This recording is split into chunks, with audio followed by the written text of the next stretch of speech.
Hello everyone. So now, as some of the students were having doubts in the reflex section, today I am going to explain you reflex section once again. Fine. So now, as you have seen that the structure of neuron, okay, the structure of neurons, the main function of the structure of neuron was what? That it will attain the information from the environment by the dendritic cells or dendritic endings, and then it will travel through the cell body, and then cell body will send the message to the axon. Then axon carries the information in the form of chemical or an electrical charge, and that will change into the interpretation of the messages at the end of the nerve endings. Okay, but over here it takes some fraction of times to reach the brain, and then brain will message what to do next, and then it will again send the message to the muscles about taking an action. So this can take a bit of time to solve this chemical reaction that creates an impulse, okay, will take time to set off the release of some chemicals, and the difference between, or say there was a distance also between the two neurons, and it was known as synapse. I hope you know that. Okay, the difference between, or the distance between two neurons is known as synapse. It is known as synapse. So it also takes time over there to pass or say the communication between the two neuron cells. But in reflex action, it is not that. So generally, what is reflex action? Let us see that. I am telling you the basic definition of the reflex action. You please pay attention over there. Generally, reflex arc or an reflex action is an involuntary and the instantaneous movement in response to the environment. I repeat, reflex action is an involuntary and instantaneous movement in response to the environment. A reflex is made possible by the neural pathways called reflex arc. So you can here see over there that the reflex action is an involuntary part of an and the instantaneous movement in response to the environment, as well as we can also see that a reflex arc is all made possible by the neural pathways called reflex arc. It is also known as reflex arc. Okay, which can act on a impulse before that impulse reaches the brain. So I hope you understand that what is reflex actions. Before the brain interprets the message, it will give the instantaneous action to the muscles in the sudden situations or in the emergency whenever it is created, so that it cannot harm our bodies or anything. Fine. Still, let us read it once again. Reflex is a word we use very commonly. We talk about some sudden action in response to something in the environment. We say I jumped out of the way of the bus reflexly. Here, we jumped out of the bus smoothly so that it didn't harm us. We also say that I pulled my hand back from the flame reflexly. So over here it is the same condition that before our hands can burn by the flame, I pulled out my hand easily. Okay. We can also say that I was so hungry that my mouth started watering reflexly. Okay, so we can say that if we like something and the food is in front of us, we can say that we have to take our mouth starts watering reflexly. A common idea in all such example is that we do something without thinking about it or without feeling in control of our reactions. Fine, we do something about without thinking about it and without feeling in control of our reactions. Yet these are the situations where we are responding with actions to change in our environment. How is control and coordination achieved in such situations? Let us see. Touching a flame is an urgent and a dangerous situation for us. Touching a flame is an urgent and a dangerous situation for us, or in fact for any animal. then how we would respond to this? One seemingly simple way is to think consciously about the pain and the possibilities of getting burned. Okay, one seemingly simple way is to think consciously about the pain and the possibility of getting burned, and therefore moving our hand. An important question then is, how long will it take us to think all this? If nervous impulses are sent around the way we have talked about earlier, the thinking is also likely to involve the creation of such impulses. Thinking is a complex activity. Thinking is a complex activity, so it is bound to involve a complicated interactions of many nerve impulses from many neurons. Okay students, I hope you are clear with these things. If nerve impulses are sent around way we talked about earlier, that was the nerve neuron. Just now I told you the structure of neuron. Thinking is a complex activity, so it is bound to involve many complicated interactions of many nerve impulses from many neurons. If this is the case, it is no surprise that thinking tissue in our body consists of dense networks of intricately arranged neurons. Okay, it is no surprise that the thinking tissue in our body consists of dense network of intricately arranged neurons. It sits in the forward end of the skulls and receives signals from all over the body, which it thinks about before responding to them. Fine, so our brain needs to think, either we need to integrate it or not, either we need to give a response or not, because there are many activities surrounding us where we are not responding it. Say for example, the birds are chirping nearby. The brain is not responding to them. A stranger is passing by a vehicle. We are not responding to them because that is not necessity of our brain to respond each and every actions being created around us. Okay. So what happens that it is complicated and we need to think about before responding to them. Obviously, in order to receive these signals, this thinking part of the brain in the skull must be connected to nerves coming from various parts of the body. Similarly, if this part of the brain is to instruct muscles to move,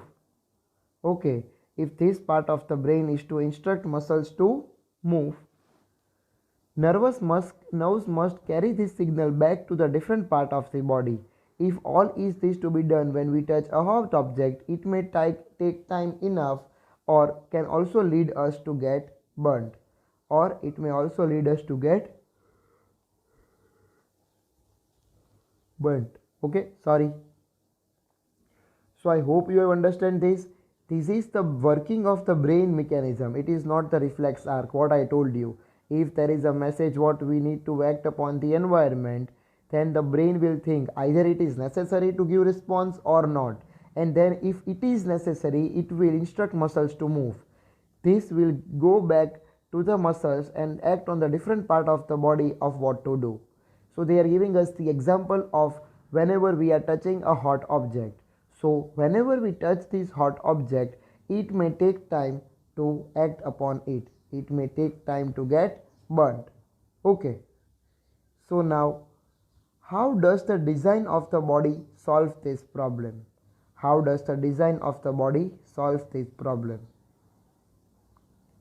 Rather than having to think about the sensation of heat, if the nerves that detect heat were to be created to the nerves that move muscles in a simple way, the process of detecting the signal or input and responding to it by an output action might be completed quickly. Okay, so what they are giving us the example is that if there is a sensation of heat at our hands, and if the nerves that detect heat were to be connected to the nerves that move muscles in a simple way, the process of detecting or input and responding to it by an output action might be completed quickly. Such a connection is commonly known as reflex arc. Fine, you need to write from here, from the very fourth line of this paragraph, how does the body solve this problem. And they have given us the definition of the reflex arc. The process of detecting the signal or the input and responding to it by an output action might be completed quickly.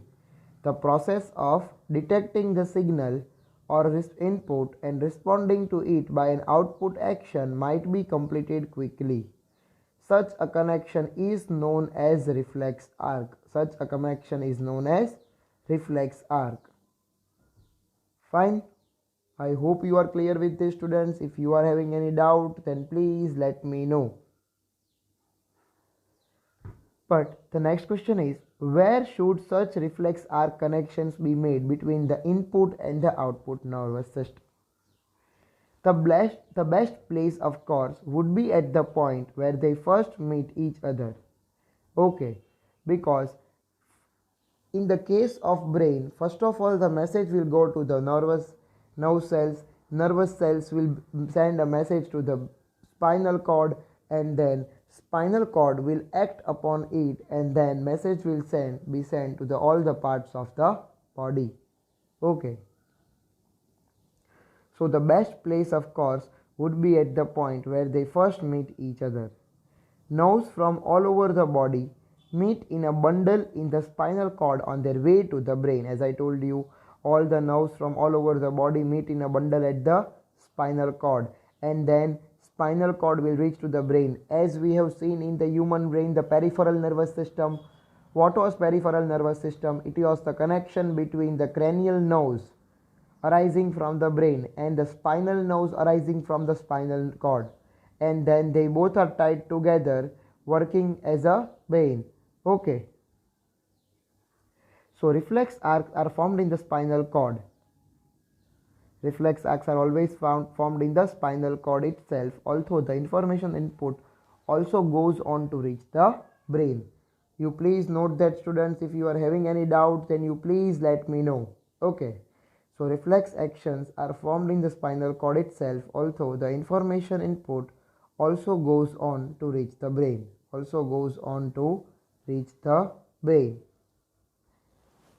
Reflex arcs have evolved in animals because the thinking process of brain is not fast. Okay, in animals as well as socio-economic animals or the social animals, the thinking process of the brain is not that fast. In fact, many muscles have very little or none of the complex neuron network needed for thinking. So it is quite likely that the reflex arc have evolved as the efficient ways of functioning in the absence of true thought process. However, even after complex neuron networks have come into existence, reflex arc continue to be the more efficient for the quick responses. Okay, so what is more efficient? The quick responses of the reflex arc or the brain? Yes, of course, the reflex arcs continue to be the more efficient for the quick responses. Please note this, students. Reflex arcs are continue to be the more efficient for the quick responses. Okay. Fine, I hope you are clear with the reflex sections. If you are having any doubts or problems, you can please let me know again. I will solve it again. Okay, students. See over here, they have given us the schematic diagram of the reflex action. You need to know that if our hand is going to touch the hot pan, okay, the receptor stands for what? There are sensory receptors that we can feel the touch, smell, sight, taste, hear, so on.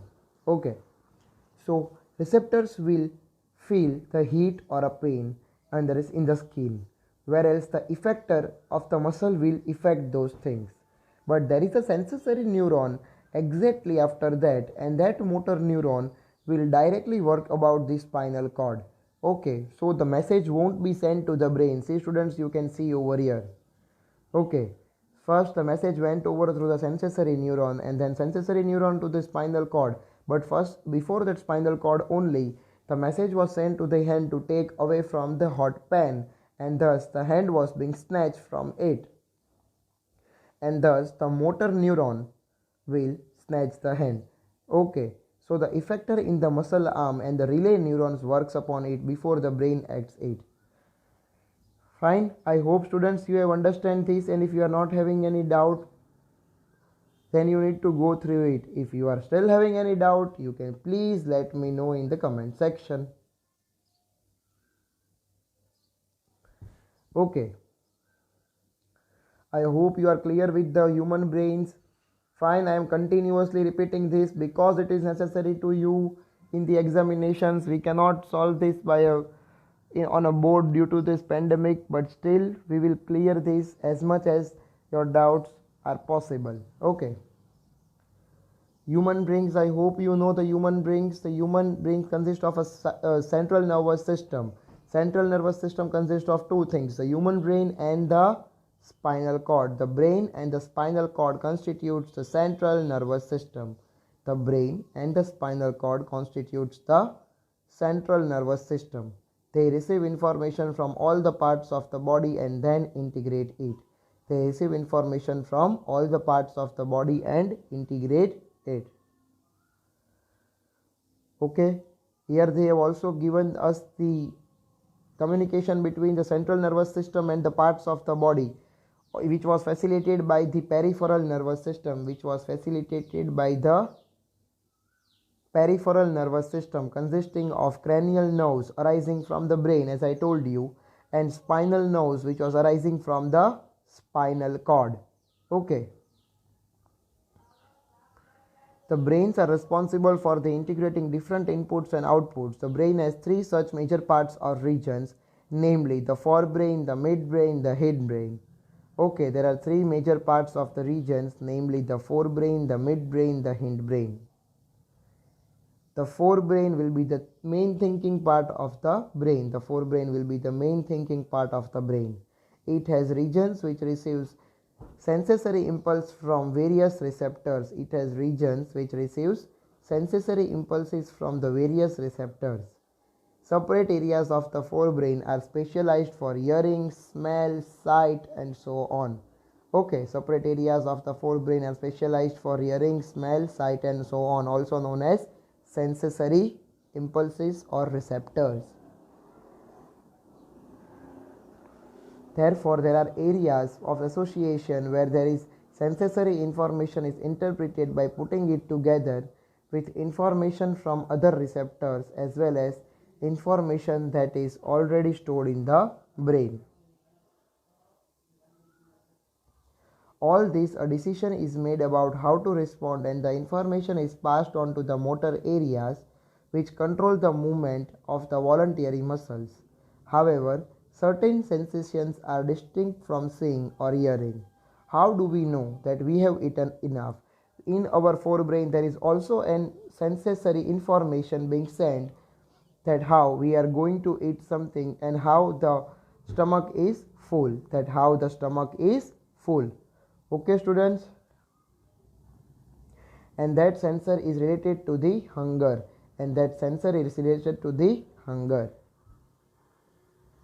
See, this is also the schematic diagram of the human brain we saw earlier. There are three types of brain: forebrain, midbrain, and hindbrain. There are three types of brain, that is forebrain, midbrain, and hindbrain.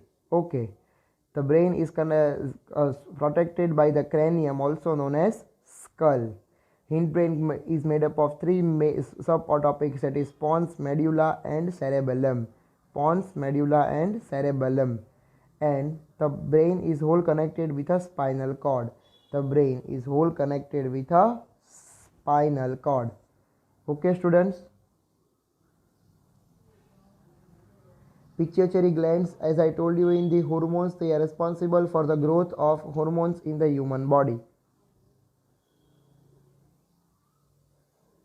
And the next topic was what we say as that what are the functions of the midbrains and the hindbrains. We also saw, or we talked about the two actions, that is involuntary actions and voluntary actions. Involuntary actions are the actions which are not controlled by brain and it happens automatically, and they are said to be the involuntary actions. As I told you the examples of the involuntary actions, and that was what?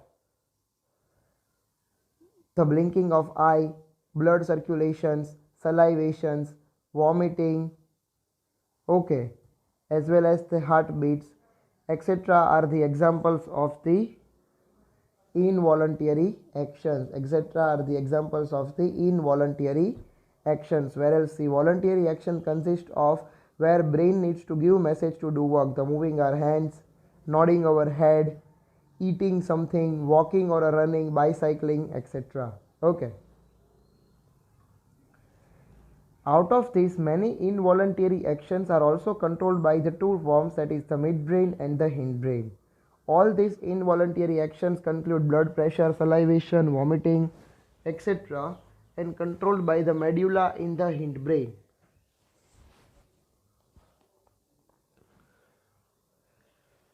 Thinking about activities like walking in a straight line, riding a bicycle, picking up a pencil. These are possible due to the part of the hindbrain called cerebellum. It is responsible for the precision of voluntary actions and maintaining the posture and the balance of the body. Okay. I hope students now you are also clear with the human brain. One more topic we are going to study today is how are tissues protected. Now as we all know that how our human brain's tissues are protected, then the human brain sits inside the bony box. This bony box is filled with a fluid filled liquid. This bony box is filled with a fluid filled liquid which provides the further shock absorption. Okay. And the spinal cord is being protected by the vertebral column or a backbone which protects the spinal cord. Okay, which protects the spinal cord. Okay, we also saw the hormones in plants. The hormones in plants were auxin, which was, we also saw the hormones in plants which is said to be auxin. Okay, auxin synthesized was synthesized at the shoot tip and helps a cell to grow longer. Whereas gibberellins were used similar as an auxin, but they were helping in the growth of the stem. The next thing was cytokinins was promoting the cell division. Cytokinins promotes the cell division and is natural that they are present in greater concentration in the areas of rapid cell division such as in fruits and seeds.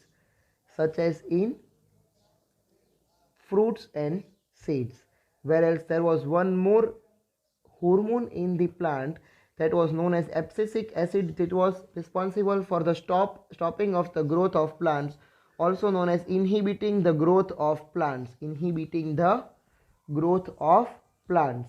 Okay. So the next thing is what are plant hormones that we know, and the last thing was the hormones in animals. The hormones in animals was the adrenaline. Adrenaline was secreted directly into the blood. And what are the functions of the adrenaline? Adrenaline is only secreted when there is fear in us. Okay, so the heart beats faster, resulting into the more supply of oxygen to our muscles.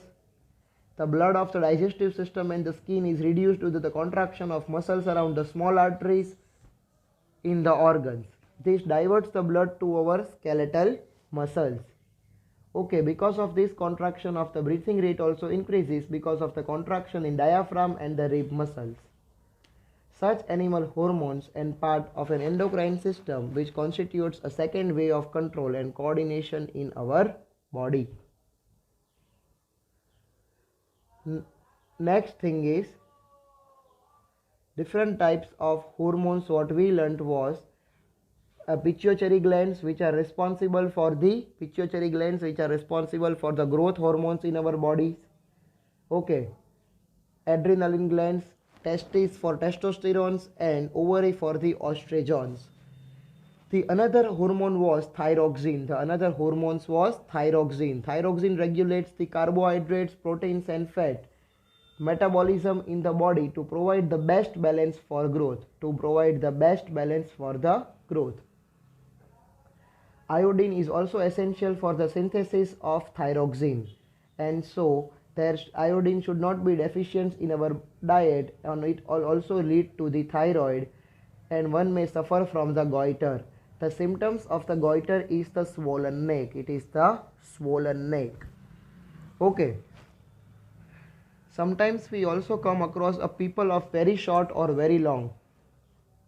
That is also known as dwarfism or gigantism. This is due to the growth hormone related to the pituitary gland.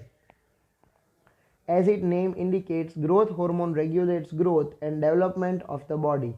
If there is a deficiency of this hormone in childhood, it leads to the dwarfism. It leads to the dwarfism. Okay. One more thing, that was the age of puberty, when the dramatic and the noticeable changes are there on the human body. Okay, and they are associated with the secretion of the testosterone in males and estrogen ovary in females. Fine. We have also seen about a treatment that people taking injections of insulin, and this is a hormone which is produced by a pancreas, helps in regulating blood sugar levels. They helps in regulating blood sugar levels. If it is not secreted in proper amounts, the sugar level in the blood rises, causing many harmful effects. If it is so important that the hormone should be secreted in precise quantities, we need a mechanism through which it is done. The timing and the amount of hormone released are regulated by feedback mechanisms. The sugar level in blood rise. They are detected by the cells of the pancreas, which respond by producing more insulin, and as the blood sugar level falls, insulin secretion is reduced. Fine students, I hope you are clear with this. We also did the MCQs over here yesterday. Which of the following is a plant hormone? We know that the cytokinin is responsible for the plant hormone, and the gap between two neurons is also known as synapse. The gap between two neurons is also called a synapse. Third thing was the brain is responsible for thinking, regulating the heartbeat, balancing the body, all of the above. Of course, the answer is all of the above. Fine students, I hope now you are not having any doubts in hormones in plants, hormones in animals, the human brain, coordination in plants, as well as the tropisms. We studied the 5 tropisms: thigmotropism, hydrotropism, phototropism, chemotropism. Okay. And you also don't have any doubt in the human brain. Okay, I have completed the human brain as well as the reflex acts again, but still if you are having any doubt, you please let me know. Okay, thank you.